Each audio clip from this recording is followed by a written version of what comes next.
Hey everyone, it's Cassie! The other day I watched an episode of South Park and it addressed a really complex social issue that really resonated with me personally. I know that talking Christmas poos and cussing fourth graders isn't the most appropriate thing to seek guidance and life lessons from, but I feel like it really addressed the issue far more eloquently than I ever could. In the episode, a fourth grader named Wendy is kind of upset because all of the boys are fawning over a picture of this girl. The picture is obviously photoshopped.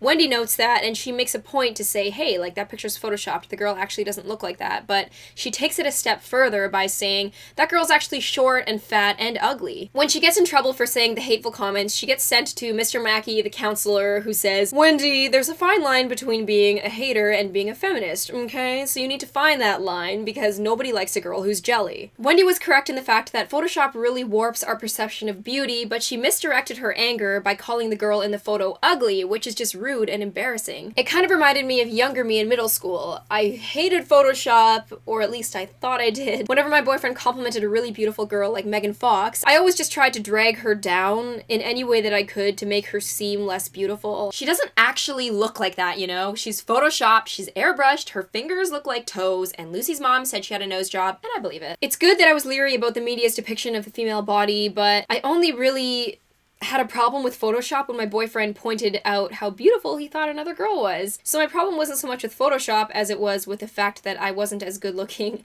as these Photoshopped images. I wasn't being a crusader who was fighting for the female body. I was actually just insecure with my own body. If I actually had a problem with Photoshop, then I would make a petition to regulate the use of Photoshop in magazines and commercials in the mainstream media, or I would try to educate young people on the way Photoshop kind of warps our perception. If you hate Photoshop, then by all means, hate Photoshop, but the models don't have much to do with it. They probably don't even know how to use Photoshop. It's just a really complicated program to use. The models really have nothing to do with it aside from being a small part of a bigger picture that we should be focusing on rather than just directing all of our hate towards these innocent women. It's not the model's fault. It's the system. It's the regulation. It's the marketing. I decided to revisit this topic because the other day when my friend asked me, do you think Angela Baby is pretty? She was surprised to hear me say, yes, I think she's one of the most beautiful people I've ever seen, to be quite frank. Her response was, but she's had so much plastic surgery and all of her photos are photoshopped. And when I heard that, my first thought was, is it a fact that she had plastic surgery or is that just speculation? And then I thought, what if she did have plastic surgery? Does that make her less beautiful? I mean, I straighten my teeth, I dye my hair, I wear makeup. Do I lose points for that? And does any of that even matter if, at the end of the day, it's making me happy? Should we condemn people who have altered their appearances? Should we only let people with certain genetics look that way? Why don't we all just never wear makeup again so we can hashtag natural beauty in every picture? Would that make us better people? I always say, do you, do what makes you confident, and do what makes you happy. Nobody has a right to call you ugly or make you feel bad for the personal decisions you've made, and anyone who does is just a hater. It's so much better to just celebrate what you love rather than waste your day being a hater, and so many people